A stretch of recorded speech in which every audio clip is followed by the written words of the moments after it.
ini saya akan menjelaskan tentang sistem anatomi sistem pencernaan.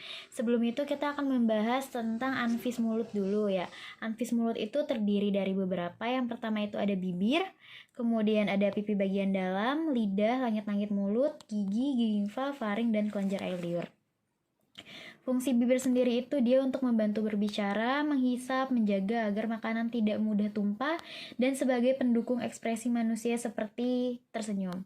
Kemudian ada pipi bagian dalam yang sebelah sini, yaitu untuk menahan supaya makanan tidak tumpah pada saat dikunyah, agar tetap berada di dalam lingkungan gigi. Kemudian ada lidah, yaitu seperti yang kita tahu, fungsinya itu sebagai indera pengecap, kemudian membantu berkomunikasi untuk menelan makanan dan membantu mengunyah makanan. Kemudian ada langit-langit mulut, yaitu mencegah makanan naik ke hidung dan membantu pencernaan. Kemudian ada gigi yang seperti kita tahu, yaitu fungsinya untuk menghancurkan makanan, membantu pencernaan, untuk membantu berbicara agar lebih jelas. Kemudian ada gingiva atau gusi, yaitu untuk menyanggah gigi dan melindungi akar-akar gigi. Oke, pertama kita akan masuk ke kelenjar parotis. Apa sih itu kelenjar parotis? Kelenjar parotis itu dia berfungsi sebagai penghasil ludah yang berbentuk cair atau yang disebut serosa dan enzim vitalin atau amilase.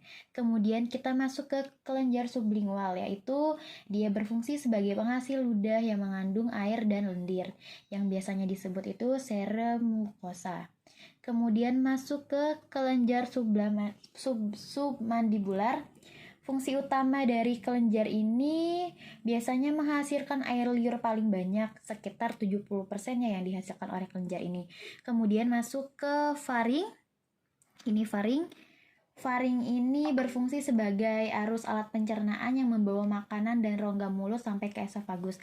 Faring sendiri ini yang menghubungkan antara rongga mulut dan trakea.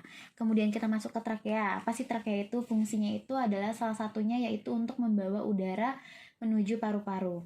Kemudian ada esofagus atau kerongkongan, yaitu berfungsi sebagai pipa penyalur makanan. Kemudian kita masuk ke lambung nih teman-teman. Apa sih pengertian lambung? Yaitu memiliki 3 fungsi utama, yaitu menyimpan makanan dan cairan yang tertelan. Kemudian dia juga mencampur makanan dan cairan pencernaan yang diproduksinya, serta perlahan-lahan mengosongkan isinya ke dalam usus kecil atau usus halus. Kemudian kita masuk ke diafragma atau yang disebut perut ya. Diafragma ini fungsinya untuk membantu saat bersin, muntah, buang air kecil, serta buang air besar. Kemudian kita masuk ke limfa ya. Limfa ini salah satu organ tubuh di dalam rongga perut sebelah kiri bagian atas yang berfungsi untuk menghasilkan cairan yang membantu pencernaan dan membersihkan darah. Kemudian ada hati. Dia ini fungsinya untuk membantu menstabilkan kadar gula darah atau yang disebut dengan glukosa. Biasanya ini jika kadar gula darah kita meningkat, berarti hati ini menyaring gula darah yang dipasok ke dalam pembuluh vena. Dalam hati menyimpan dalam bentuk glikogen atau yang disebut juga dengan glukosa. Kemudian yang ke-11 ada kandung empedu, yang ini yang hijau.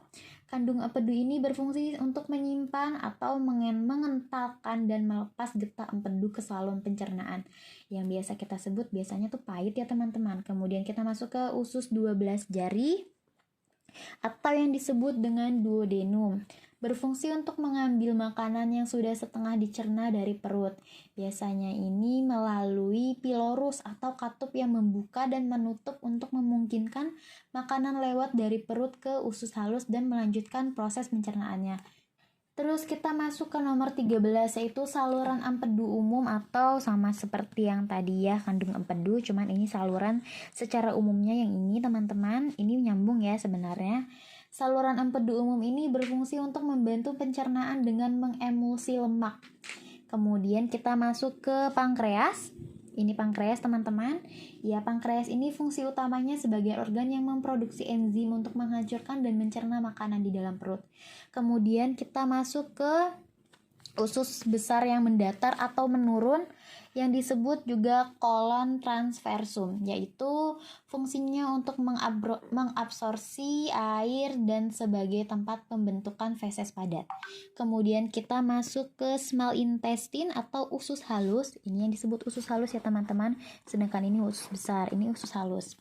Oke, untuk small intestine ini atau usus halus ini fungsi utamanya yaitu untuk menyerap nutrisi dari makanan tersebut seperti lemak, karbohidrat, protein, vitamin, dan mineral.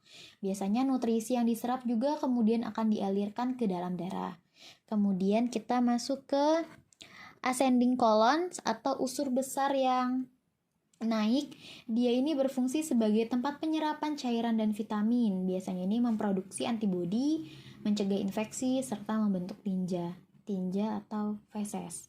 Kemudian kita masuk ke cecum, bisa disebut juga ileus cecum, yaitu berfungsi untuk membantu pencernaan bahan makanan yang mengandung serat dengan bantuan mikroorganisme. Kemudian ada appendix atau yang sering kita kenal adalah umbai cacing. Ya, berfungsi sebagai organ imunologik dan secara aktif berperan dalam sekresi imunoglobulin, suatu kekebalan tubuh di mana memiliki kelenjar limfoid. Kemudian kita masuk ke descending colon. Ya, ini berfungsi untuk menampung feses sementara sebelum diteruskan ke rektum. Kemudian ada sigmoid, ini tuh bisa disebut tempat penyimpanan feses sementara, sama seperti descendens ini. Ini kan hampir sama ya teman-teman, hanya dia di sini sebagai tempat penyimpanan feses yang terakhir sebelum diturunkan ke rektum kemudian ke anus. Ya, kemudian kita masuk ke rektum, yaitu adalah bagian bawah usus besar yang ukurannya itu kurang lebih sekitar 15 cm yang terhubung dengan kolon sigmoid.